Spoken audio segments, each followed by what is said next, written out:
Bienvenue au verger de Clazet. Le verger de Clazet donc, est situé à Bressuire, dans le nord de Sèvres. La surface du verger est de 18 hectares, qui se sépare avec donc 2 variétés, les pommes pour 17 hectares et les poires pour 1 hectare. À savoir qu'il y a une quinzaine de variétés en pommes et 3 en poires. Le verger donc, a été reconverti en 2010, donc on est en bio depuis 12 ans. Les variétés de pommes, il faut savoir qu'elles sont divisées en 3 groupes, à peu près répartis équitablement au niveau de la surface. Au niveau de la conduite des arbres ici, il faut savoir que c'est lié déjà premièrement à l'historique, donc à savoir que tout n'a pas été refondé pour le bio. On s'est plutôt adapté à ce qui existait.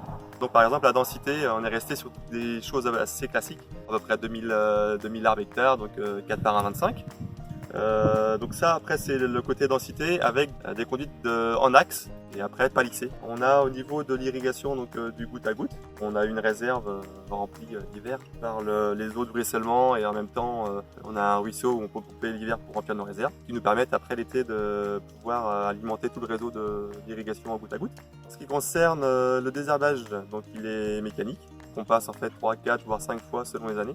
Donc c'est des outils qui sont assez différents. À disque, des outils rotatifs, des doigts cresse, différents outils pour arriver à faire quelque chose qui concurrence le moins le pommier. En ce qui concerne la taille, ça reste une taille, je dirais, classique, c'est une taille longue, où en fait on fait du renouvellement de branches. On enlève les grosses branches, souvent les plus vieilles, pour remplacer avec des jeunes branches, pour toujours avoir un renouvellement de jeunes bois en fait.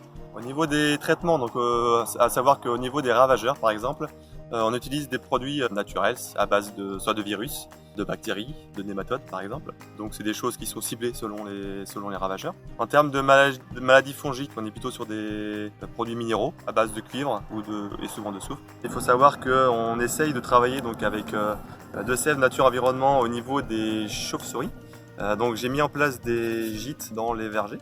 Les chauves-souris mangent en fait les papillons, donc Carpocaps de la pomme. À côté de ça, on a aussi régulièrement des buses, du coup, qui viennent se poser, donc notamment pour les mulots. Donc c'est intéressant pour le mulot. On a beaucoup de coccinelles. Alors depuis que le verger est en bio, on s'aperçoit tous les ans que en fait on a une population de coccinelles assez importante et c'est super important, notamment en début de saison pour les pucerons.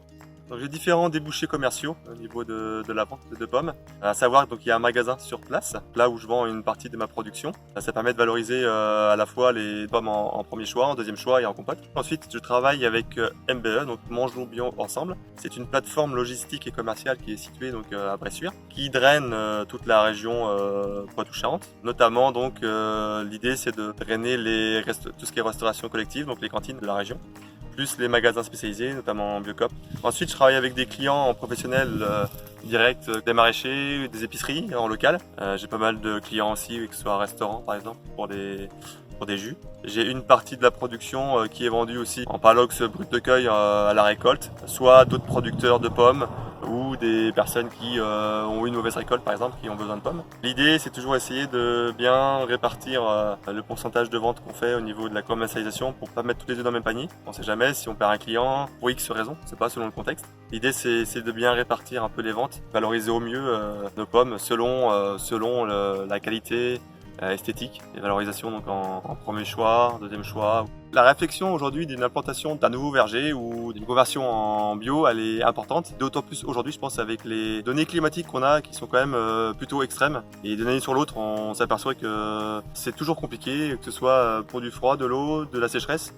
Et en fait, l'implantation est importante à prendre en compte. Donc la réflexion, c'est l'exposition de la parcelle au niveau des températures, donc déjà température de gel, et notamment si vous êtes sur un bas de pente, bas de vallée, si vous êtes sur une zone plutôt venteuse, par exemple, c'est des choses à prendre en compte parce qu'on s'aperçoit que la précocité du débourrement aujourd'hui est de plus en plus avancée. Souvent, après une période de chaud en mars, on se retrouve avec une période de froid en avril, et du coup, on craint d'ailleurs des périodes de gel sur le bourgeon.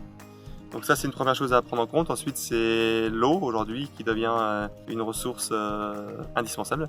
Il faut savoir si on est en capacité ou pas d'avoir des réserves d'eau, soit par des sources du forage ou des ruisseaux ou de la réserve d'eau de ruissellement. Mais il faut absolument avoir de l'eau pour pouvoir avoir un verger qui dure dans le temps. Avoir une production régulière, c'est indispensable. Face à ça, il y a aussi donc dans le choix de l'espèce. Est-ce qu'on fait de la pomme, de la poire? Est-ce qu'on se dirige plutôt sur des fruits plutôt fruits à noyaux, plutôt du fruit du sud, fruits méditerranéens, voire agrumes par exemple. Ça peut être des choses à réfléchir, sachant qu'on est quand même sur de la culture pérenne, qu'il faut quand même avoir une vision assez lointaine de sa production.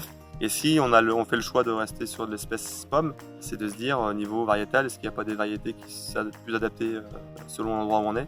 Et enfin, je dirais le porte-greffe, c'est quand même le système racinaire de notre arbre et c'est lui qui utilise le volume de terre indispensable à la vie de l'arbre. Donc je pense que la réflexion sur le porte-greffe est importante. Et aussi sur la densité, à savoir si on reste plutôt sur de l'intensif ou extensif. Mais tout ça, c'est vraiment des réflexions importantes pour arriver à avoir un équilibre entre tous ces paramètres.